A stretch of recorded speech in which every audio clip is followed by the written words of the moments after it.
தொடர்ச்சியாக நம்ம பரிசுத்த ஆவியானவரை குறித்து நம்ம தியானித்து கொண்டு வருகிறோம். இது பரிசுத்த ஆவியானவருடைய காலம். பிதாவாகிய தேவன் பரிசுத்த ஆவியாக நமக்குள்ளாக வாசம் பண்ணி கொண்டிருக்கிறார் என்கிறத நம்ம அறிந்தோம். திரியேக தேவனை நம்ம ஆராதித்து கொண்டிருக்கிறோம். பிதா குமாரன் பரிசுத்த ஆவி அப்படின்னு சொல்லுகிற போது பரிசுத்த ஆவியானவர் கடைசியாக இருக்கிறாரு, அதனால் அவர் சின்னவர், அவருக்கு வல்லமைகள் குறைவாக இருக்குது அப்படின்லாம் நினைச்சக்கூடாது. பிதாவாக இருந்தவர் இயேசுவாய் வந்தார், இயேசுவாய் இருந்தவர் இப்போ பரிசுத்த ஆவியானவர் நமக்குள் இருக்கிறார். அல்லேலூயா. அதற்கு வசனங்களை எடுத்து அவங்க காண்பிச்சேன். பிதாவருடைய நாமத்தினால நம்மளை பாதுகாத்து கொண்டு வந்தார். அந்த நாமத்தை குமாரனா இருக்கிற இயேசுவுக்கு ஆண்டவர் தரித்தார். பரலோகத்திலிருந்து ஆண்டவர் தான் தேவதூதல் வந்து சொல்றாங்க, இவருக்கு என்ன பேரிடணும், இயேசுன்னு பேரிடணும்னு சொல்லிட்டு பரலோகம் தான் பேரை கொடுக்குது. அதுக்கு பிற்பாடு இயேசு சொல்றாரு, என் நாமத்தினால உங்களுக்கு பரிசுத்த ஆவியானவரை பிதா என்ன செய்வாரு, அனுப்புவார் அப்படின்னு சொல்லிச்சு. அப்ப இயேசு அப்படிங்கிற அந்த பேரு பிதாவுக்கு உரியதா இருக்கிறது, குமாரனுக்குரியதா இருக்கிறது, பரிசுத்த ஆவிக்குரியதா இருக்கிறது. அதை நீங்க நல்லா புரிந்து கொள்ளணும், நீங்க கன்ஃபியூஸ் பண்ணிக்க கூடாது. அதனால பரிசுத்த ஆவியானவர் குறித்து தொடர்ந்து நம்ம தியானித்து கொண்டு வருகிறோம். நேற்றைய தினத்துல பரிசுத்த ஆவியானவராலே நிரப்பப்படுவது அப்படின்னு சொன்னா என்ன, பரிசுத்த ஆவியினால நிரப்பப்படுவதுன்னா என்ன, அவர் சகல வல்லமையோடு கூட எனக்குள் இருக்கிற போது மறுபடியும் அவரை நான் நிரப்பணுமா, அவருக்குள்ள நான் பலன் அடையணுமா அப்படின்னு சொன்னா நிச்சயமா பலன் அடையணும். ஏன்னா இயேசுவே இந்த பூமியில் இருக்கிற போது எப்படித்தான் இருந்தாரு, பரிசுத்த ஆவியினால நிரப்பப்பட்டவராக தான் இருந்தார், பரிசுத்த ஆவியில் நிரப்பப்பட்டவராக தான் இருந்தார். அதுக்கு பிற்பாடு எலிசபெத்தை பார்த்தோம், அடுத்து சகரியாவை பார்த்தோம், அதுக்கப்புறம் யோவான் எங்கிருந்து அபிஷேகம் பெற்றுட்டாரு, அம்மாவுடைய வயிற்று இருக்கிற போதே அவியனால நிரப்பப்பட்டவராக இருந்தாரு. பேதுருவை பார்த்தோம், பவுலை பார்த்தோம், ஸ்தேவானை பார்த்தோம். இவர்கள் எல்லாரும் பரிசுத்த ஆவியினால நிரப்பப்பட்டவனாக இருந்ததுனால தான் இவங்களுடைய வாழ்க்கையில பெரிய பெரிய ஆச்சரியமான காரியத்தை, மரித்தவரை உயிரோடு கூட எழுப்புகிற அப்படிப்பட்ட வல்லமையான காரியங்களை எல்லாவற்றையும் அவர்களால செய்ய முடிந்தது. அல்லேலூயா. அப்போ ஆவியானவரால் நிரப்பப்பட வேண்டியது நம்மளும் அவசியமாக இருக்கிறது அப்படின்னு சொல்லி பார்த்துட்டு, ஆவியானவரால் நம்ம எப்படியெல்லாம் எப்படி நம்ம நிறைந்து கொள்ளலாம், நிரப்பப்படணும் அப்படின்னு சொன்னால் ஒரு 6 காரியத்தை சொன்னேன் இல்லை, 6 காரியத்தை சொன்னேன். ஏன்னா பரிசுத்த ஆவியில நிரப்பப்படணும் அப்படின்னு சொன்னால் வல்லமையான ஊழியக்காரர்களை தேடி போக வேண்டிய அவசியம் இல்லை, அதுக்குன்னு ஆலயத்துக்கு வந்து நம்ம காத்திருக்க வேண்டிய அவசியம் இல்லை. வேதம் நம்ம நேற்று தினத்தில் கற்றுக்கொண்டோம், நம்ம பரிசுத்த ஆவியில குறைவுபட்டவர்களாக இருந்தோம் அப்படின்னு சொன்னால் ஆண்டவரை மனதார ஆண்டவரை துதிச்சோம்னாவே என்ன செஞ்சிருவோம், நம்ம ஆவியானவரால் நிரப்பப்படுவோம். ஆண்டவருக்கு மனதார ஸ்தோத்திரம் சொன்னாவே போதும், நம்ம ஆவியானவராலே நிரப்பப்படுவோம். அடுத்தது மனதார ஆராதிக்கணும் இல்ல. ஆமா, ஒரு பாட்டு பாடி, எதுக்காக வீட்டில் பாட்டு பாடி ஆராதனை பண்ணுங்க, எல்லாத்துக்கும் ஸ்தோத்திரம் சொல்லுங்க அப்படின்னு சொன்னா, எப்பவெல்லாம் பரிசுத்த ஆவியானவர்ல நம்ம கம்மி ஆகுறோமோ அப்பவெல்லாம் என்ன செய்யணும், நம்ம நிரப்பப்படுகிற ஒரு அனுபவத்துக்கு வந்துடணும். அதனால ஆராதிக்கிற போது அபிஷேகத்தை நம்ம என்ன செய்யறோம், நிரப்பப்பட்டு கொண்டு இருக்கிறோம். அடுத்தது அந்நிய பாஷைகளை பேசுகிறதுனால நம்ம சோர்வடைஞ்சிட்டோம், ஒரு மாதிரி டல்லா ஃபீல் பண்றோம் அப்படின்னா, இன்னைக்கு காலையில உபவாச கூட்டத்திலையும் அதுதான் அந்த காரியத்தை, அதாவது நான் ஆவிக்குள்ள இருக்கிறேன்னா, ஆவியின் நிறைவில் இருக்கிறேன்னா, எனக்கு ஆவியினுடைய நிறைவு கொஞ்சம் கம்மியா இருக்கிறேன்னா அப்படின்னு சொன்னா நம்ம எப்படி கண்டுபிடிக்கிறது அப்படின்னு சொன்னா, நமக்கு ஜெபம் பண்றதுக்கு விருப்பம் இருக்காது, வேதத்தை வாசிக்கிறதுக்கு விருப்பம் இருக்காது. ஆலயத்துக்கு போகணும்னாவே நம்மளுக்கு ஒரு பெரிய அதாவது போரிங்கா இருக்கும் பாருங்களேன். ஆண்டவருக்கு அடுத்த காரியத்துல உங்களுக்கு இன்ட்ரெஸ்ட் இல்லை அப்படின்னா எப்படித்தான் இருக்கிறீங்கன்னு அர்த்தம், ஆவியில குறைஞ்சிருக்கிறீங்கன்னு அர்த்தம், ஆவியிலான நிரப்பப்படுகிற அனுபவம் இல்லைன்னு அர்த்தம். காலையில ஆராதனைக்கு எழுப்புனா, காலையில 5 மணி பிரேயருக்கு எழுப்புனா இல்ல வரமாட்டேன் அப்படின்னு சொன்னா என்ன அர்த்தம், ஆவியில என்ன குறைவுபட்டு இருக்கிறோம் அப்படின்னு சொல்லிட்டு. அப்ப அந்த ஆவி உற்சாகம் இல்லை. பைபிள் என்ன சொல்லுது, மாம்சிக பலவீனம் உள்ளது, ஆவி உற்சாகம் உள்ளது அப்படின்னு சொல்லுது. அப்ப ஆவியினால நம்ம நான் எப்படி ஆவியில நிரப்பப்பட்டிருக்கிறேன்னா இல்ல ஆவியில நிரப்பப்படாதபடி இருக்கிறேன்னா அப்படின்னு சொன்னா ஈஸியா கண்டுபிடிச்சிடலாம். வேதத்தை வாசிக்கிறதுக்கு நமக்கு என்ன வராது, மூடு வராது. வேதத்தை வாசிக்கணும், பைபிளை திறந்தாவே உடனே நம்மளுக்கு எரிச்சல் வரும். ஜெபம் பண்ணுன்னு சொன்ன உடனே வல்லுவல்னு கடிப்போம் பாருங்களேன். ஆமா, ஆலயத்துக்கு சீக்கிரமா கிளம்பு அப்படின்னு சொன்னா என்ன செய்வோம், அப்ப வர முடியாதுன்னு சொல்லி தர்க்கம் பண்ணுவோம். இப்படி எல்லாம் இருந்து அப்படின்னு சொன்னா நம்மளே தெரிஞ்சுக்கலாம், ரைட், ஓகே, நான் எனக்குள்ள என்ன இல்லை, ஆவியினுடைய நிறைவுல நான் பலப்பட வேண்டியது அவசியமா இருக்கிறது. அப்ப ஆவியானவருடைய பலப்படணும் அப்படின்னு சொன்னா என்ன செய்யணும், நல்ல ஆண்டவரை துதிக்கணும், ஆண்டவரை ஸ்தோத்திரிக்கணும், நல்ல பாட்டு பாடி நல்ல ஆராதனை பண்ணிட்டு இருந்தாவே என்ன செய்யும், ஆட்டோமேட்டிக்கா நம்ம சார்ஜ் ஆயிடுவோம். அடுத்தது வேதத்தை என்ன செய்யணும், ஆமா, படிக்க கூடாது. பைபிளை படிக்கிறதுனால நம்மளுக்கு அது ஒன்றும், அதாவது கண்டிப்பா படிக்கணும். படிக்கிறதுனால ஆவியில நிரப்பப்பட முடியாது. நம்ம தியானிக்கிற போது வேதத்தை தெளிவா சொல்லுது, நான் கர்த்தருடைய வேதத்தை தியானிக்கையில் என்னுடைய அக்கினி எனக்குள்ள அக்கினி மூண்டது அப்படிங்கிறார். அப்ப நமக்குள்ள நிரப்பப்படணும்னா வேதத்தை நம்ம தியானிக்கிறவளா இருக்கணும். கடைசியா சொன்னேன், நான் தேவனுக்காக ஏதாவது செய்யணுங்கிற ஒரு வாஞ்சை இருந்துச்சுன்னா, ஒரு துடிப்பு, ஒரு வைராக்கி இருந்துச்சுன்னா ஆவியானவனை நிரப்புவார். அல்லேலூயா. ஏன்னா வேதம் தெளிவா சொல்லுது, 1 கொரிந்தியர் 12வது அதிகாரத்தில் எடுக்க வேண்டாம், அதுல சொல்லுது, அவனவனுடைய பிரயோஜனத்திற்காக ஆண்டவர் என்ன செய்றாரு, வரங்களை கொடுக்கிறார். அப்ப ஆவியினுடைய நிறைவு, நீங்க ஆண்டவருக்காக ஏதாவது சாதிக்கணும், ஏதாவது செஞ்சிடணும் அப்படிங்கிற ஒரு வாஞ்சை உங்களுக்குள்ள இருந்துச்சு அப்படின்னு சொன்னா, அவர் உங்களை ஆவியினால நிரப்பப்பட்டு பயன்படுத்த அவர் வல்லமை உள்ளவராய் இருக்கிறார். அல்லேலூயா. இதெல்லாம் பற்றி நம்ம நேற்றைய தினத்தில் நம்ம பார்த்தோம். இன்னைக்கு நம்ம என்ன பார்க்க போறோம் அப்படின்னு சொன்னா, நேற்றைய தினத்துல ஒரு கேள்வியோடு கூட தான் நம்ம நேற்றைய தினத்தையும் நம்ம முடிச்சோம். என்னன்னா, பரிசுத்த ஆவியானுடைய பலனை இழந்து போறாங்களே ஏன்? ஒரு சிலர்லாம் பார்த்தீங்க அப்படின்னு சொன்னா, ஆவியில ஆராதனையில் சமயத்துல நல்ல அந்நிய பாஷை பேசுறாங்க, நிறைய அந்நிய பாஷை பேசுறாங்க, நல்ல ஆவியில நிறைஞ்சு அவங்க சத்தம் தான் ஆராதனையில என்ன இருக்குது, ரொம்ப ஹையா இருக்குது. நல்ல ஒரு சிலர் படுத்து உருள்றாங்க, ஆவியானுடைய வல்லமை தாங்க முடியாம படுத்து உருள்றாங்க, ஆண்டவருடைய வல்லமை தாங்கிக் கொள்ள முடியாத அளவுக்கு அவங்க சத்தம் போடுறாங்க, கை தட்டுறாங்க, குதிக்கிறாங்க. இப்படி எல்லாம் ஆவியில என்ன செய்யறாங்க, அவங்க நிரப்பப்படுறாங்க. ஆனா அவங்க வாழ்க்கையில பார்த்தீங்கன்னு சொன்னா எந்த விதமான மாற்றமும் இல்லை. உங்களுக்கு சந்தேகம் வருது அப்படி?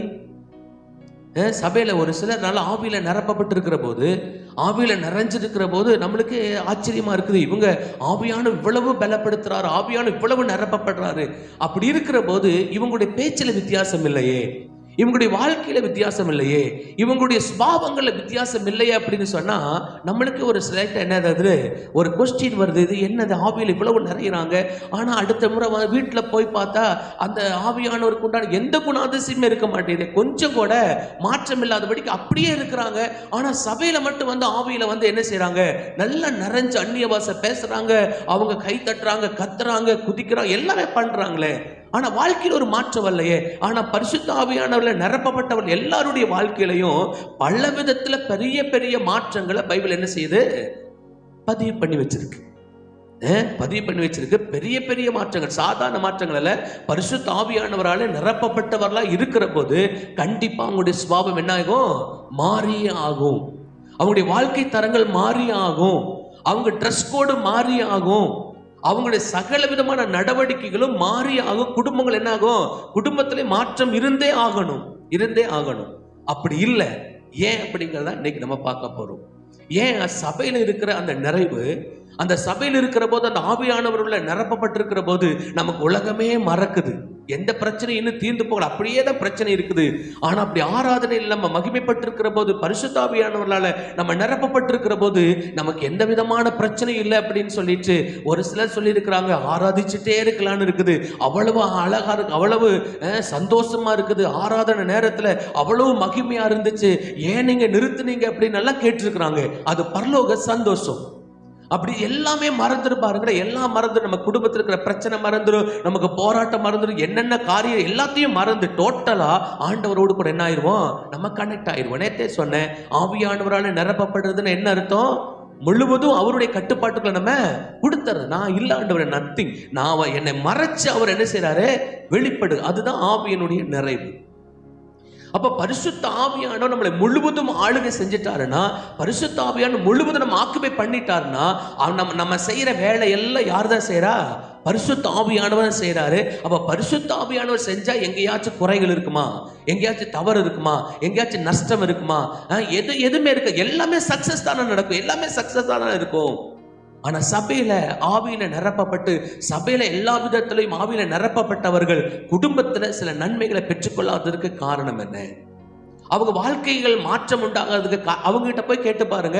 இங்க ஆராதனை அவ்வளவு மகிமையா நல்ல ஆவியானவர் நிரப்பப்பட்டிருப்பாங்க, அவங்களும் நினைச்சிட்டு தான் போவாங்க, இனிமேல் இந்த ஆவி என்ன செய்யணும், நான் காத்துக்கொள்ளணும், இந்த அபிஷேகத்தை காத்துக்கொள்ளணும், என் நாவை காத்துக்கொள்ளணும், என் கண்ணை காத்துக்கொள்ளணும், நான் இனிமேல் என் வாழ்க்கையில் ஒரு பெரிய ஒரு மாற்றத்தை நான் கொண்டு வர போறேன்னு சொல்லிட்டு அப்படிப்பட்ட நினைவுகள்ல தான் இந்த கேட்டை விட்டு போறாங்க வெளியே. அவங்க ஒன்றும் இங்க வந்து ஒரு வாழ்க்கையும் வீட்டுல போய் ஒரு வாழ்க்கை ரெட்ட வேட்கையெல்லாம் அவங்க எல்லாம் போடல. அவங்கள நல்ல ஆவியில நிரப்பப்பட்டவளா கேட்டீங்க அப்படின்னு சொன்னா, இந்த அதாவது இந்த ஆலயத்திலிருந்து இந்த சபையிலிருந்து அவங்க ஆராதிக்கிற போது, அவங்க ஆவியானவர் ரிசீவ் பண்ணுகிற போது அவங்களுக்குள்ளே தீர்மானம் பண்ணுவாங்க, இனி எல்லாத்தையும் நான் மறந்துடுவேன், எல்லாத்தையும் நான் விட்டுருவேன், நான் வந்து என்னுடைய சுபாவத்தை விட்டுருவேன், நான் இப்படித்தான் வாழ்வேன் அப்படின்னு சொல்லிட்டு பெரிய தீர்மானத்தோடு கூட தான் என்ன செய்வாங்க, இங்கிருந்து போவாங்க. ஏன்னா அந்த அபிஷேகத்துல அவ்வளவு ஆசீர்வாதத்தையும் அவ்வளவு சந்தோஷத்தையும் அவங்க என்ன செய்வாங்க, அனுபவிச்சிருப்பாங்க. இதை காத்து கொள்ளணும், இதே மாதிரி என் வீட்டுல போய் வாழணும், இனிமேல் என்னுடைய வாழ்க்கையில பெரிய பெரிய மாற்றம் தான் பாரு அப்படிங்கிற மாதிரி போவாங்க. ஆனா வீட்டுல போன உடனே இங்க இருக்கிற இந்த நிறைவு அங்க என்ன செய்யாது, இருக்காது. ஏன் அப்படிங்கிறத இன்னைக்கு நம்ம பார்க்க போறோம். ஏன் அப்படிப்பட்ட அந்த குறைவை நம்ம வந்து அந்த குறைவில் நம்ம இருக்கிறோம், ஏன் பல நன்மைகளை பரிசுத்த ஆவியான் மூலமா நம்ம வாங்க முடியல அப்படிங்கிறத நம்ம இன்னைக்கு என்ன செய்ய போறோம், பார்க்க போறோம். பரிசுத்த ஆவியான் பலனை இழந்தவர்களை கொஞ்சம் பேரை நம்ம பார்க்க போறோம். பரிசுத்த ஆவியானுடைய பலனை அப்படிங்கிறத விட பரிசுத்த ஆவியானுடைய வல்லமையை இழந்தவர்கள் இல்லை அப்படின்னு சொன்னா, பரிசுத்த ஆவியானுடைய உதவியை இழந்தவர்கள். எப்படி வேணும்னாலும் வச்சுக்கலாம். பரிசுத்த ஆவியானுடைய பலனை இழந்தவர்கள், பரிசுத்த ஆவியானுடைய வல்லமை இழந்தவங்க, பரிசுத்த ஆவியானுடைய உதவியை இழந்தவர்கள். ஏன்னா நமக்கு இதுக்கு முன்னால ஒரு 15 காரியத்தை பார்த்தோம். முழுக்க முழுக்க முழுக்க முழுக்க நம்மளுக்கு உதவியா இருப்பதற்காக அவர் உதவியாளராக இருக்கிறாரு, துணையாளராக இருக்கிறாரு, ஆறுதல் அளிப்பவராக இருக்கிறாரு, ஆலோசகராக இருக்கிறாரு, வழக்காடுகிறவராக இருக்கிறாரு, நமக்காக அவர் காத்திருக்கிறாரு, நமக்கு பரிந்து பேசுகிறவராக இருக்கிறாரு, நம்ம பலப்படுத்துகிறவராக இருக்கிறாரு, அவர் சத்திய ஆவியாய் நமக்குள்ள இருக்கிறாரு, நம்ம கூட வாழ்றாரு, நமக்குள்ள வாழ்றாரு, தாயும் தந்தையுமா இருக்கிறாரு, அவர் நம்மளை போதிக்கிறவராக இருக்கிறாரு, நம்ம நினைப்பூட்டுகிறவராக இருக்கிறாரு, எல்லாவற்றுக்கும் மேலாக நமக்கு சமாதானத்தை தருகிற தேவனாய் இருக்கிறார். இவ்வளவு ஆசீர்வாதத்தை தருகிற பரிசுத்த ஆவியான நமக்குள்ள வச்சுக்கிட்டு இதுல ஒண்ணுமே நம்முடைய வாழ்க்கையில நடக்கல அப்படின்னு சொன்னா என்ன காரணம்? சபையில நல்லா தானே ஆராதிக்கிறோம், நல்லா தானே அந்நிய பாஷை பேசுறோம், நல்லா தானே ஆராதனை சமயத்துல ரிசீவ் பண்ணி அந்த அந்த அந்த ஆராதனையினுடைய அந்த ஆனந்தத்தை நம்ம ரிசீவ் பண்றோம், நம்ம அனுபவிக்கிறோமே. அப்படியெல்லாம் இருக்கிற போது ஏன் வீடுகள்ல, ஏன்னா பரிசுத்த ஆவியால் நிரப்பப்பட்டவர்களா ஒவ்வொரு நாளைக்கு அதை பார்க்க போறோம். பரிசுத்த ஆவியால் நிரப்பப்பட்டு ஒவ்வொருவரும் எப்படிப்பட்ட அதிசயங்களை செய்தாங்க, எப்படிப்பட்ட அற்புதங்களை செய்தாங்க அப்படிங்கிறத நாளைக்கு பார்க்க போறோம். அப்போ இப்படி எல்லாம் செய்ய வேண்டிய நம்ம ஒரு சின்ன மாற்றத்தை கூட, ஏன்னா ஆராதனையில மகிமையா ஆண்டவர் ஆராதிக்கிறோம், ஆராதனையில ஆண்டவருக்கு விட்டு கொடுத்து ஆராதிக்கிறோம், நம்மளை மறந்து ஆராதிக்கிறோம். அந்த ஆராதனையுடைய அந்த மகிழ்ச்சி, ஆராதனையுடைய சந்தோஷத்தை, அதனுடைய நன்மைகளை நம்ம சர்ச்சுக்குள்ள நம்ம என்ன செய்யறோம்னா அனுபவிக்கிறோம். ஆனா வீட்டுல அனுபவிக்க முடியல, சமுதாயத்தில் அனுபவிக்க முடியல, வேலை செய்கிற இடத்துல அனுபவிக்க முடியல. இப்ப அனுபவிக்க முடியல அப்படின்னு சொன்னா என்னன்னா, அந்த 15 விதமான உதவிகளையும் பரிசுத்த ஆவியானவரிடம் என்ன செய்ய முடியல, நம்ம பெற்றுக்கொள்ள முடியல. இந்த 15 விதமான காரியத்தை ஆவியானவரிடம் பெற்றுக்கொண்டா அவன் இந்த உலகத்துல ராஜாவா வாழ்வான். பாருங்களேன், அல்லேலூயா. ஆமா, எந்த ஒரு குறையும் இல்லாம வாழ்வான். ஆனா ஒரு சின்ன காரியத்துல கூட பரிசுத்த ஆவியானுடைய துணையை நம்ம பெற்றுக்கொள்ளாததற்கு காரணம் என்ன அப்படின்னு சொன்னா, நம்ம வாசிக்கலாம். லூக்கா எழுதின சுவிசேஷம், அதுல எபேசியர்களின் நிருபத்தை எடுத்துக்கொள்வோம். எபேசியர்களின் நிருபம் 4வது அதிகாரம். நம்ம எல்லாருக்கும் தெரிஞ்ச அடிக்கடி நம்ம பயன்படுத்துகிற ஒரு காரியம் தான். எபேசியர் 4:30-31 வாசிக்கலாம். அன்றியும் நீங்கள் மீட்கப்படும் நாளுக்கென்று முத்திரையாக பெற்ற தேவனுடைய பரிசுத்த ஆவியை துக்கப்படுத்தாதிருங்கள். அங்க ஆண்டவர் என்ன சொல்றாருன்னா, ஏன் ஆண்டவர் அங்க பரிசுத்த ஆவியானவரை துக்கப்படுத்தாதீங்க அப்படின்னு சொன்னா, அவர் துக்கப்படுத்திட்டோம் அப்படின்னு சொன்னா அவர் செயல்பட மாட்டார். அவர் செயல்படலைன்னா அந்த 15 விதமான ஆசீர்வாதங்கள் நமக்கு தடைபெற்றும். நல்லா புரிஞ்சு கொள்ளுங்க. பரிசுத்த ஆவியானவர் ஏன் எப்பொழுதும் நீங்க துக்கப்படுத்தாம அவரை வந்து நீங்க காத்துக்கொள்ளணும், பரிசுத்த ஆவியை நீங்க காத்துக்கொண்டு அவருடைய நிறைவை நீங்க பேலன்ஸ் பண்ணணும். ஏன் அப்படின்னு சொன்னா, அவரை துக்கப்படுத்திட்டோம் அப்படின்னு சொன்னா இந்த 15 விதமான நன்மையை அவர்கிட்ட என்ன செய்ய முடியாது, நம்ம பெற்றுக்கொள்ள முடியாது. பெரிய இழப்பா இருக்கும். நம்ம அசால்ட்டா பரிசுத்த ஆவியானவருக்கு நம்ம வந்து கீழ்ப்படியாம அவரை வந்து நம்ம முக்கியத்துவப்படுத்தாம நம்முடைய மாம்சீகத்துல பல காரியத்தை செய்யறோம். அதனால அவர் கொடுக்கிற பல நன்மைகளை நம்முடைய வாழ்க்கையில அனுபவிக்க முடியாமல் போகிறது. அங்க அதனாலதான் சொல்லுது, நீ இந்த பரிசுத்த ஆவியை என்ன செஞ்சிடாத, நீ துக்கப்படுத்திடாத. நீங்க கேட்கலாம், நாங்க எங்க பரிசுத்த ஆவியானவரை துக்கப்படுத்துறோம், நாங்க எங்க பரிசுத்த ஆவியானவரை துக்கப்படுத்துறோம், அவரு எனக்குள்ள வேணும்னு நாங்க வாஞ்சித்துட்டு தானே இருக்கிறோம் அப்படின்னு சொன்னா, வேதம் அடுத்த வசனத்துல சொல்லுது, சகல விதமான கசப்பும் கோபமும் மூர்க்கமும் கூக்குரலும் தூஷணமும் எந்த துர்க்குணமும் உங்களை விட்டு நீங்க கடவுது. அப்படின்னு என்ன அர்த்தம்? இது உங்க வாழ்க்கையில இருந்தா பரிசுத்த ஆவியானவர் துக்கப்படுவார். அவர் துக்கப்பட்டா அந்த 15 விதமான நன்மைகளை நம்ம வாழ்க்கையில அனுபவிக்க முடியாது. அவ்வளவுதான், சிம்பிள். இந்த காரியம் அப்போ நம்ம ஏன் இந்த சபைக்குள்ள ஆராதனை சமயத்துல அபிஷேகத்துல நிரப்பப்படுகிற நம்ம அந்நிய பாஷை பேசி ஆண்டவருடைய அந்த ஆராதனையின் ஆனந்தத்தை நம்ம அனுபவிக்கிற நம்ம வீடுகள்ல அதை அனுபவிக்க முடியாததுக்கு காரணம் என்னன்னா, அவரை துக்கப்படுத்துகிறோம். நம்ம அவரை துக்கப்படுத்துகிறோம். வேதம் தெளிவாய் சொல்லுது, சகல விதமான கசப்புகளும் கோபங்களும் மூர்க்கங்களும் கூக்குரலும் தூஷணும் மற்ற எந்த துர்க்குணமும் உங்ககிட்ட என்ன செய்யக்கூடாது, இருக்கக்கூடாதுன்னு நினைக்கிறேன். இப்ப நீங்க நல்ல அபிஷேகத்தை நிரப்பப்பட்டுட்டீங்களா? நல்ல அந்நிய பாஷைகளை பேசி நல்ல ஆண்டவர் ஆராதிச்சீங்களா?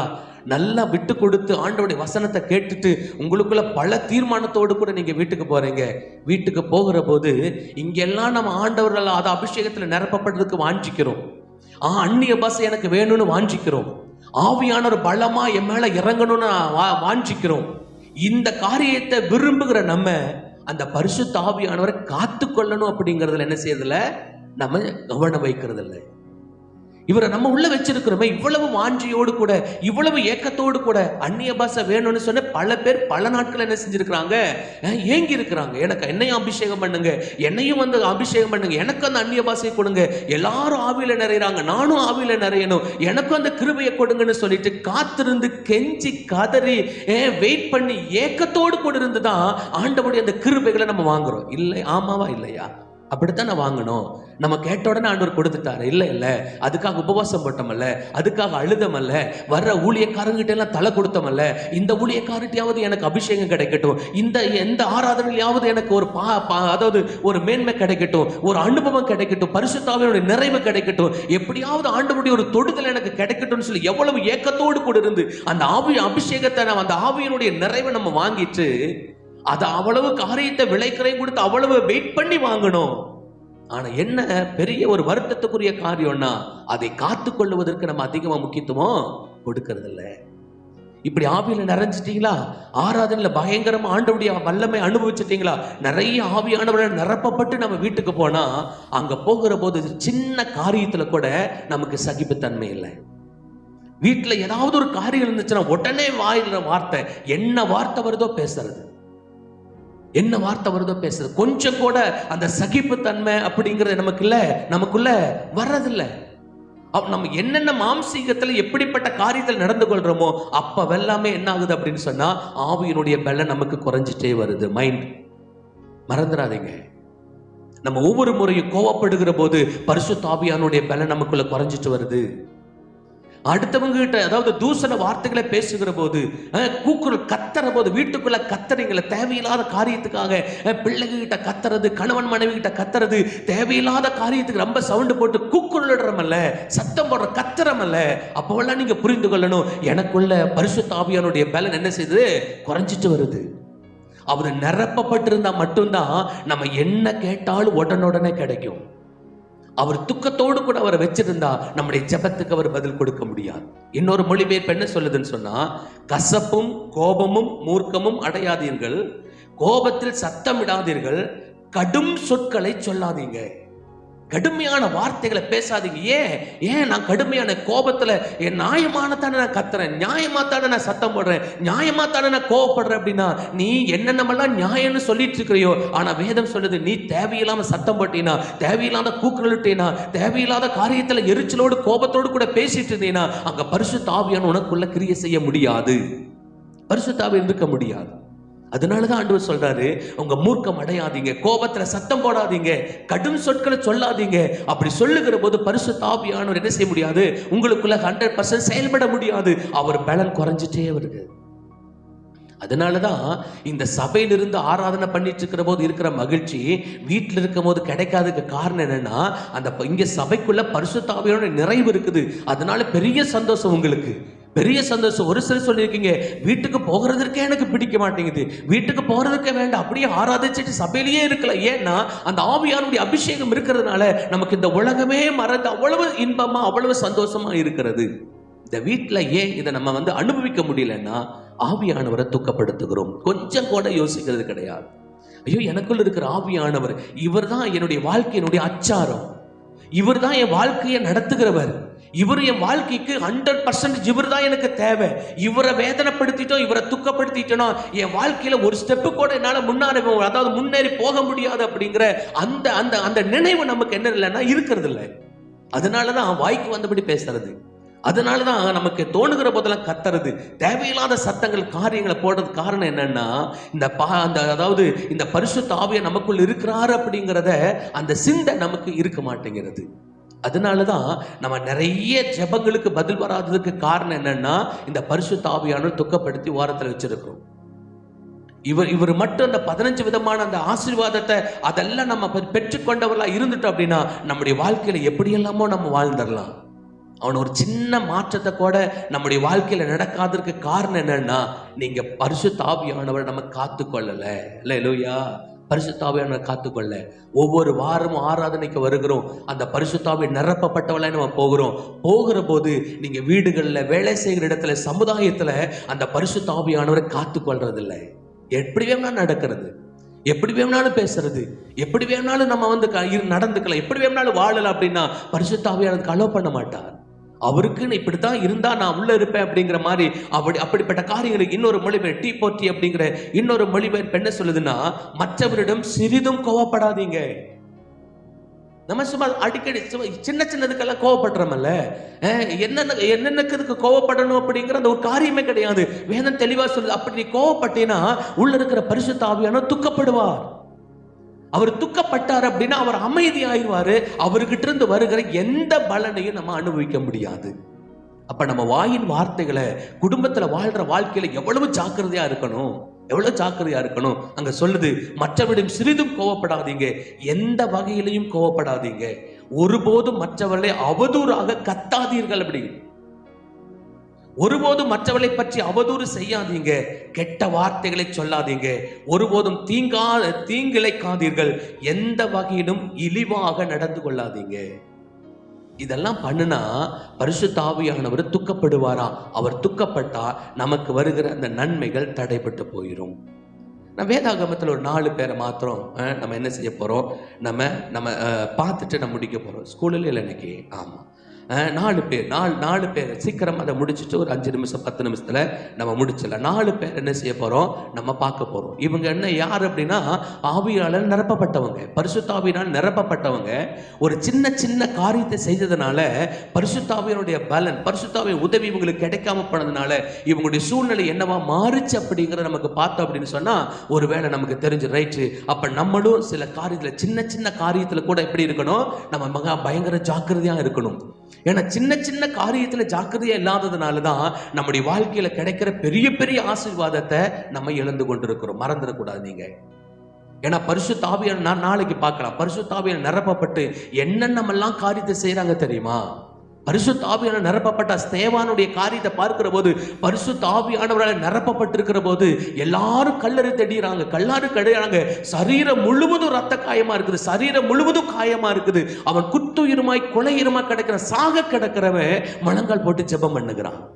ஆவியானுடைய நிறைவு அதுதான். இப்ப கொஞ்சம் பலவீனம் வந்துச்சுன்னா நம்மளால ஜெபம் பண்ண முடியல. ஆனா பரிசுத்த ஆவியானவர் நிறைவு வந்துச்சுன்னா எப்படிப்பட்ட சூழ்நிலையினாலும் ஜெபம் பண்ண முடியும். எப்படிப்பட்ட சூழ்நிலையிலையும் ஜெபம் பண்ண முடியும். அதை விட மேலானது, நம்மளை கொலை செய்யறவனை கூட மன்னிக்க முடியும். பரிசுத்த ஆவியானவர் நிறைவு என்னன்னா, ஒரு சின்ன சின்ன தப்பு செஞ்சவங்களை கூட என்ன செய்யறதில்ல, நம்ம உடனே கோவப்படுறவன அவங்களோடு கூட நம்ம பேசுறது கிடையாது. ஆனா பரிசுத்த ஆவியானவருடைய நிறைவு என்னன்னா, தன்னை கல்லெறிந்து கொள்ளுகிறவனுக்காக பைபிள் சொல்லுது, அந்த ஸ்தேவான் என்ன ஜெபம் பண்றாருன்னா, பிதாவே இந்த குற்றத்தை என்ன செய்யாதீங்க, இவங்க மேல சுமத்தாதீங்க ஆண்டவரேங்கிறார். பரிசுத்த ஆவியானவர் இருந்தா நம்ம எவ்வளவு மேன்மையுள்ள ஒரு வாழ்க்கை வாழ முடியும் அப்படிங்கிறத நீங்க அந்த காரியத்தை கொஞ்சம் தெரிஞ்சுக்கணும். நீங்க பைபிள் சொல்லுது 4 பேர். இவங்க 4 பேரும் பரிசுத்த ஆவியினால நிரப்பப்பட்டவங்க. நம்பர் 1 சிம்சோன். இவனும், அதாவது நசரேய விரதம் எடுத்திருக்கிற சிம்சோன், பரிசுத்த ஆவியால் நிரப்பப்பட்டிருக்கிற சிம்சோன், ஒரு சின்ன காரியத்தினால தேவனுடைய அந்த தொடர்பை துண்டிக்கப்பட்டு ஆண்டவர் கொடுக்கிற நன்மையை இழந்து போனார். 2வது சகரியா. நம்ம நேற்றே பார்த்தோம், அவன் பரிசுத்த ஆவியால் நிரப்பப்பட்ட ஒரு மனிதனா இருந்தான். ஆனா ஒரு சின்ன தவறுனால அந்த பரிசுத்த ஆவியானவருடைய அந்த ஆசீர்வாதத்தை பெற்றுக்கொள்ளாம ஒரு சாபத்தை வாங்கிட்டார். அடுத்தது பேதுரு. நேற்று தினத்துல பேதுரு பத்தி பார்த்தோம். பேதுரு பரிசுத்த ஆவியால் நிரப்பப்பட்டவனா எந்திரிச்சு பேசுகிற போது ஒரே பிரசங்கத்துல 3000 பேர் ரட்சிக்கப்பட்டாங்கன்னு சொன்னாங்க. ஆனா ஒரு சின்ன காரியத்துல தவறு செய்ததுனால அவர், அதாவது வேதத்துல அவ்வளவு பிரதானமான ஒரு அப்போஸ்தலனா இருந்தும் ஒரு இழிவான ஒரு வார்த்தை, இழிவான ஒரு இடத்துக்கு அவரை வைக்கிற அளவுக்கு அவர் தன்னுடைய சூழ்நிலைகளை மாத்திட்டார். அடுத்தது அனனியா, சப்பீராள். இவங்க எல்லாமே பெரிய பெரிய தவறுகள் இல்லை, நான் காமிக்கிறேன் உங்களுக்கு. பெரிய பெரிய காரியங்கள் அல்ல. எல்லாரும் அபிஷேகம் பெற்றப்பட்டவங்க, எல்லாரும் பரிசுத்த ஆவியால் நிரப்பப்பட்டவங்க.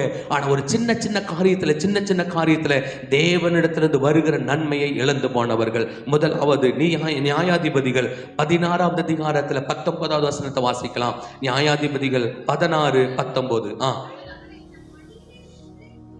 நிச்சயத்தை பண்ணி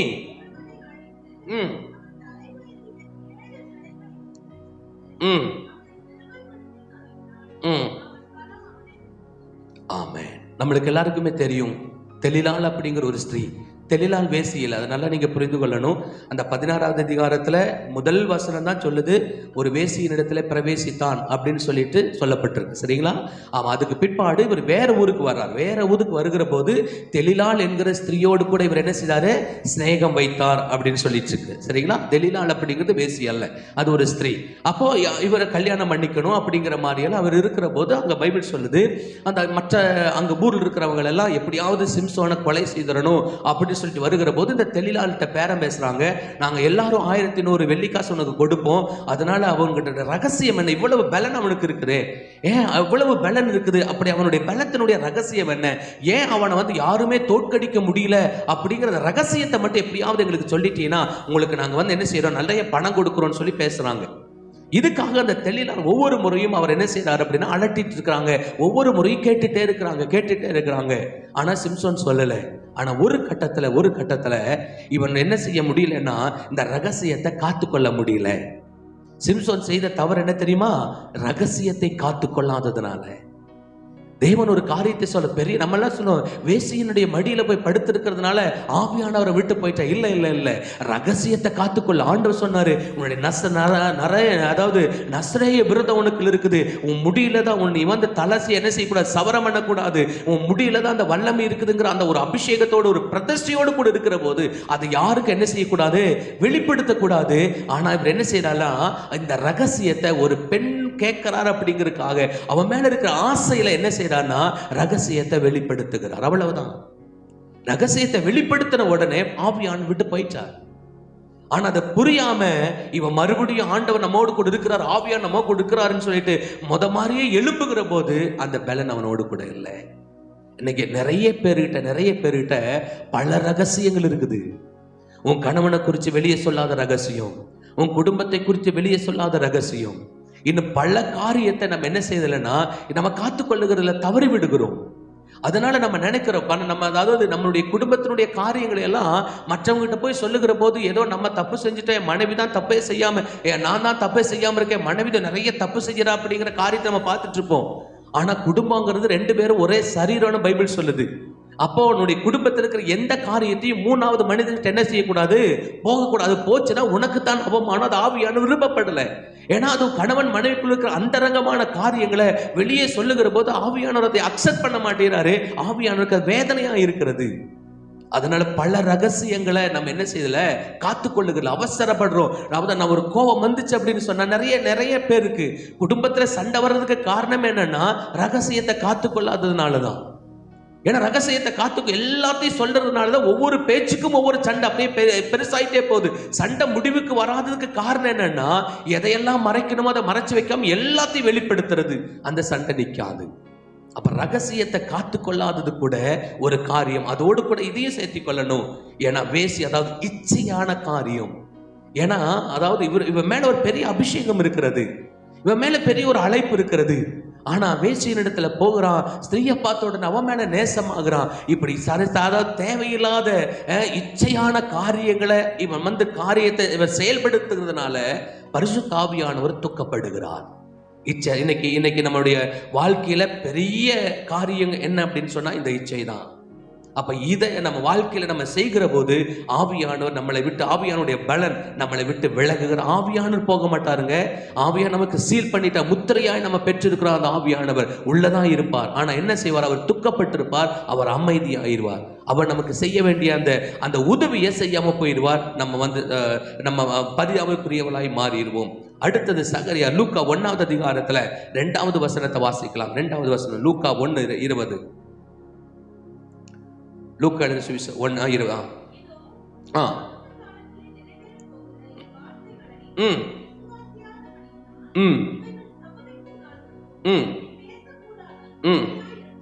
போதும். இது ஒரு பிரதான ஆசாரியர். இதுக்கு முன்னால நம்ம பார்த்தோம், அந்த சகரியா பரிசுத்த ஆவியானவரால நிரப்பப்பட்டிருந்தாருன்னு சொல்லி.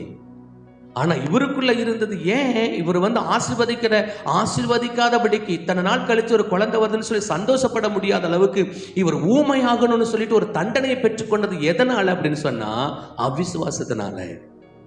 நீங்க ஆண்டவருடைய வார்த்தையை அவிசுவாசத்துல இருந்தீங்கன்னா அப்ப கூட ஆவியானவர் துக்கப்படுவாரு.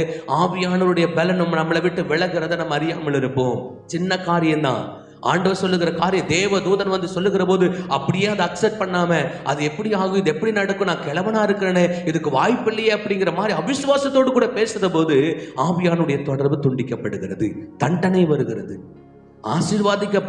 ஆசீர்வதிக்கப்பட வேண்டிய சகரியா அங்க ஊமையனா கொஞ்ச நாள் அவன் யோவான் பிறக்கிற வரைக்கும் ஊமையனா இருக்க வேண்டியது அவசியமா இருந்தது. அவிசுவாசம் என்கிற சின்ன காரியம். 2வது பேதுரு, 3வது பேதுரு மத்தேயு 16வது அதிகாரத்துல 23வது வசனம் எப்படி சொல்லுகிறது? மத்தேயு 16:23. ம் ம் ம் 16:23 16:16 பார்த்து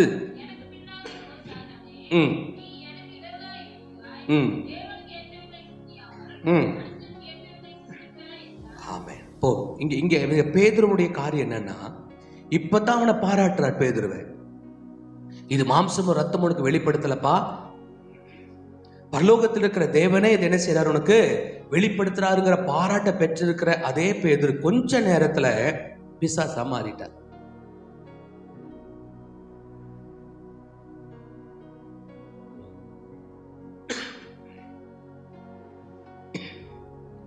கொஞ்ச நேரத்துல பிசாசா மாறி. இது எதனால நடந்தது அப்படின்னு சொன்னா பைபிள் சொல்லுது, அவன் எண்ணங்களை என்ன செய்யலன்னா நிதானிக்க தவறிவிட்டான். அவன் நமக்கு தோன்றதெல்லாம் ஆவியானவர் சொல்றாரு அப்படின்னு நம்ம நினைக்கிறோம் பல நேரங்கள்ல. அப்படி நினைச்சுதான் நம்ம செயல்பட்டுறோம். ஏன்னா இதுக்கு முன்னால அவனுக்கு தோணுச்சு, அவனுக்கு அந்த எண்ணங்கள் அவனுக்கு குதிச்சு பரலோகத்திலிருந்து ஒரு வெளிச்சம் வந்துச்சு. இவர் இவர் எல்லாருக்கும் என்ன செய்யறாரு, இவர் நேசகுமாரனா இருக்கிறாரு, இவர் கிறிஸ்து அப்படிங்கிற அந்த வெளிச்சம் பரலோகத்திலிருந்து வந்துச்சு. சொன்ன உடனே பெரிய பாராட்டு. இது மாம்சமும் ரத்தம் உனக்கு வெளிப்படுத்தல, பிதாவாகிய தேவனே உனக்கு என்ன செய்தாரு வெளிப்படுத்தினார் அப்படின்னு சொல்லிட்டு. ஆனா கொஞ்ச நேரத்துல இன்னொரு வெளிச்சம் வருது. இவர் சிலுவைக்கு போக கூடாது, இவர் மரிக்க கூடாது, போய் கடித்து கொள்ள, இவர் போனார்னா நீ என்ன பண்ணுவ அப்படிங்கிற மாதிரி ஒரு சத்தம் வந்துச்சு. இதையும் வெளிப்படுத்துறார், உடனே வெளிப்படுத்துறார். அப்பதான் ஆண்டவர் சொல்றாரு, தேவனுக்கு ஏற்றவழி என்ன செய்ய மாட்டேற, சிந்திக்க மாட்டேற, நீ பிசாசுக்கு இடம் கொடுத்துடுன்னு சொல்லிட்டு அப்பவே கடிஞ்சு கொள்ளுகிற எனக்கு பின்னால போ சாத்தானேன்னு சொல்லிட்டு. அப்ப வருகிற எண்ணங்களை நம்ம என்ன செய்யணும், நிதானிச்சு பார்க்கணும். நம்ம நினைக்கிறது எல்லாமே ஆவியானவர் சொல்லுகிறது இல்லை. நமக்கு வருகிற எண்ணங்கள் எல்லாமே பரலோகத்தில் இருக்கிற வெளிப்பாடுகள் அல்ல. பிசாசும் நமக்கு பல எண்ணங்களை கொடுக்கிறான். பிசாசும் நம்மளுக்கு பல காரியத்தை தெரியப்படுத்துறான், பல காரியத்தை நம்மளை யோசிக்க வைக்கிறான். எல்லாமே ஆவியானவர். நான் ஜெபத்தில் இருக்கிற போது இந்த காரியத்தை பெற்றுக்கொண்டேன், சபையில் இருக்கிற போது எனக்கு இப்படிப்பட்ட காரியம் வந்துச்சுன்னு நினைச்சு என்ன செய்யாதீங்க, நீங்க ஏமாந்து போக வேண்டாம். ஏன்னா இயேசுவோடு கூட தான் இருக்கிறாரு. இயேசுவோடு கூட இருக்கிற போதே பிசாசு பேதுருவுக்குள்ள நுழைஞ்சு அவரை கடிச்சு கொள்ளும்படியா அவனை திசை திருப்புறான். ஆவியானவர் சங்கடப்படுறார். அவருடைய பலன் கிடைக்கல. உடனே அவனுக்கு ஒரு அவப்பெயர். இந்த நேரம் வரைக்கும் எவ்வளவுதான் பேதுருடைய காரியங்கள் எல்லாத்தையும் சொன்னாலும் இது ஒரு பெரிய ஒரு அவமானத்துக்குரிய ஒரு சொல்லாகத்தான் பேதுருடைய வாழ்க்கையில நடந்துச்சு. பாருங்களேன், அப்பாலே போ சாத்தானா எவ்வளவு பெரிய அவமானமான ஒரு வார்த்தை அது நடந்ததுக்கு. அவன் எண்ணங்களை நிதானிக்க தவறிட்டான். அடுத்தது அனனியா சப்பீரால். அப்போஸ்தலர் 5:3 வாசிச்சோம் அப்படின்னா,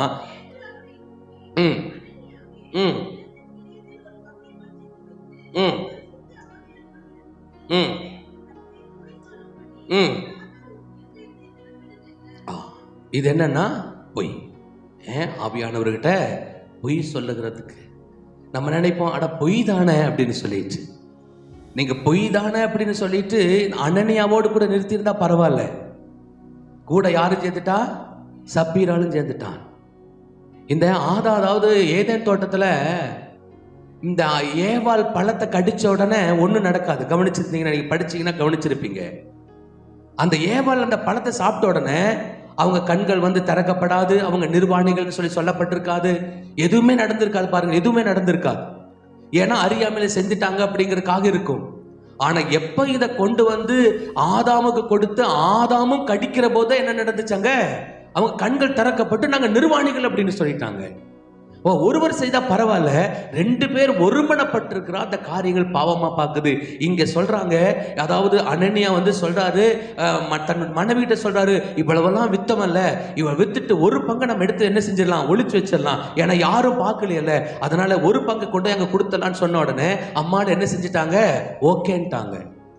இவங்க என்ன சொல்லியிருக்கணும், பேதுரு தான் ஏன் பார்க்கல, ஆசாரியர்கள் தான் பார்க்கல, ஆனா நம்மளை படைச்ச ஆண்டவர் பார்த்துட்டு தான் இருக்கிறாரு, அதனால இப்படியெல்லாம் பண்ண வேண்டாம், ஒருவேளை அவங்ககிட்ட போய் கொடுத்துட்டு கூட என்ன செஞ்சிடலாம், நம்ம வாங்கிடலான்னு சொல்லியிருக்கணும். ஆனா அந்த சப்பீரால் என்ன செஞ்சிட்டாங்கன்னா, ரைட் ஓகே யாரும் பார்க்கல, நம்ம மறைச்சு வச்சிடலாம், அங்க போய் பொய் சொல்லிடலான்னு சொல்லி ஒருமனப்பட்டாங்க. அங்க பைபிள் சொல்லுது, அவர்கள் மறிச்சே போயிட்டாங்க. இதெல்லாம் சின்ன சின்ன காரியம் தான். பரிசுத்த ஆவியானவரை, அதாவது நமக்குள்ள அந்த பரிசுத்த ஆவியானுடைய நிறைவு நம்மளுக்கு குறைவதற்கும் அவருடைய உதவி நமக்கு கிடைக்காம போறதுக்கும் நீங்க நினைக்க கூடாது. பெரிய பெரிய தப்பு செஞ்சுட்ட, கொலை செய்திருக்கிறேன், பச்சாரம் செஞ்சு இப்படி பெரிய பெரிய பாவம் நினைச்சிட்டு இருக்காதீங்க. அவிசுவாசம் நம்ம கொஞ்சம் நிதானத்தில் இல்லாததுனால, சில காரியத்துல இச்சையோடு கூட அந்த காரியத்தை செய்கிறதுனால, நம்ம ரகசியத்தை காத்து கொள்ளாததுனால, இப்படிப்பட்ட சின்ன சின்ன காரியத்துல பரிசுத்த ஆவியானுடைய உதவியை நம்ம இழந்து போகிறோம். அல்லேலூயா. அதனால இதோடு கூட நான் நிறைவு செய்கிறேன். நம்ம 1/4 மணி நேரம் ஜாஸ்தி ஆயிடுச்சு. நீங்க நல்லா புரிந்து கொள்ளுங்க, இந்த பரிசுத்த ஆவியான் நம்ம நாளைக்கு பார்க்கலாம். இந்த பரிசுத்த ஆவியான் நிரப்பப்பட்டவளா இருந்துச்சுன்னா, நம்ம அப்படியே அந்த பரிசுத்த ஆவியான் நிரப்பப்பட்டதை அப்படியே மெயின்டைன் பண்ணணும். அப்படின்னா நம்முடைய வாழ்க்கையில இன்னார என்னென்னமோ நடந்திருக்கும். நம்மளாம் இப்படி உட்கார்ந்துருக்க வேண்டிய அவசியமே கிடையாது. ஆனா ஏன் இன்னும் குறைவிலேயே நம்ம இருக்கிறதுக்கு காரணம் என்னன்னா, அபிஷேகத்தை பெற்றுக்கொள்ள வாஞ்சிக்கிற நம்ம அபிஷேகத்தை காத்துக்கொள்ள நம்ம வாஞ்சிக்கிறது கிடையாது. இல்லையா? அந்நிய பாஷையை பெற்றுக்கொண்ட நம்ம அந்நிய பாஷையை அது எதுக்காக கொடுக்கப்பட்டு, எப்பொழுதெல்லாம் ஆவியானவரால் நம்ம குறையா அவருடைய பலன் குறைஞ்சு போகுது, உடனே நம்ம நிரப்பப்படுவதற்காக கொடுத்திருக்குது. அது அப்படியெல்லாம் நம்ம உபயோகப்படுத்தல. ஸ்தோத்திரம் எதுக்காக சொல்லப்பட்டிருக்கு? பெரிய 1000 ஸ்தோத்திரம். நீ சோர்ந்து போனேன்னா உட்கார்ந்து புலம்ப கூடாது, உட்கார்ந்து ஸ்தோத்திரம் சொல்லணும். உன்னுடைய குடும்பத்துல ஏதாவது பிரச்சனை வந்துச்சு, போராட்டம் வந்துச்சுன்னா நீ உட்கார்ந்து புலம்ப கூடாது, நீ உட்கார்ந்து அழுக கூடாது. ஆண்டவரை நல்லா துதிச்சு ஆராதிக்கணும். அப்படி ஆராதிக்கிற போது நீ ஆவியானவரை நிரப்பப்படுவ. ஆவியானவரை நிரப்பப்பட்டா ஆவியானவர் அந்த காரியத்தை சரி செய்வார். அல்லேலூயா. நம்மளுடைய மாம்சீகத்துல போராடிட்டு இருக்கிறதுனாலதான் இன்னும் குறைவோடு கூட இருக்கிறோம். அதே நேரம் நம்ம ஆவியானவரை நிரப்பப்பட்டு அவரை செயல்படுத்த வச்சுட்டோம் அப்படின்னா நம்முடைய வாழ்க்கையில என்னாலும் வெற்றியை ஆண்டவர் கொடுக்க வல்லமையுள்ளவராய் இருக்கிறார். அல்லேலூயா. அதனால பரிசுத்த ஆவியானவரால நிரப்பப்படுவதற்கு வாஞ்சிங்க. கொஞ்சம் அப்படியே டல்லா ஃபீல் பண்றீங்களா, கொஞ்சம் ட்ரையா இருக்கா, ஏதோ ஒரு காரியத்தை இழந்து போன மாதிரி இருக்குதா, உடனே தேவ சமூகத்துக்கு போய் பாட்டு பாடுங்க, 4-5 பாட்டை பாடுங்க, ஆண்டவருக்கு ஸ்தோத்திரம் சொல்லுங்க. உங்களுக்கு இருக்கிற அந்த குறைவு போயிடும். அந்த டயர்டு, அந்த சோர்வு, இதெல்லாம் பிசாசு கொடுக்கிறது. ஏன்னா அப்படியே போய் படுக்க வச்சிருது, அப்படியே போர் அடிக்கிற மாதிரியே அப்படியே வாழ்க்கையை முடிச்சற மாதிரி பாக்குறது அவன். ஆனா ஆண்டவர் நல்ல ஒரு, அதாவது இலவசமா கொடுத்திருக்கிறார். நீ எந்த இடத்துல உட்கார்ந்தாலும் ஆண்டவர் கூப்பிட்டாலும் அவர் வந்துடுவார். அல்லேலூயா. நல்ல ஆராதிங்க, நல்ல அந்நிய பாஷை தெரிஞ்சா நேரம் கிடைக்கிற போதில் அந்நிய பாஷை பேசுங்க. வேலை செய்கிற போதில் அந்நிய பாஷை பேசிட்டே நீங்க ஜெபம் பண்ண வேலை செஞ்சீங்கன்னா அந்த ஆவியானுடைய நிறைவு இருந்துட்டே இருக்கும். அப்ப நீங்க போகிற இடத்துல எல்லாம் காரியங்கள் வேற மாதிரி நடக்கும். அல்லேலூயா. நாளைக்கு பார்க்கலாம், ஆவியானவரை நிரப்பப்பட்டிருந்தா நமக்கு எப்படியெல்லாம் நம்ம வாழலாம் அப்படின்னு சொல்லி பார்த்தோம். நமக்கு அதுக்கு பிற்பாடு நம்ம ஒரு முடிவுக்கு வருவோம், இனிமேல் ஆவியானவரால் எப்பொழுது நிரப்பப்பட்டிருக்கணும் அப்படிங்கிற ஒரு ஆசை நமக்கு வரும். அல்லேலூயா. அப்படி எழுந்து நிற்கலாம். ஆண்டவருடைய சமூகத்தில் நம்ம ஜெபம் பண்ணி நிறைவு செய்யலாம்.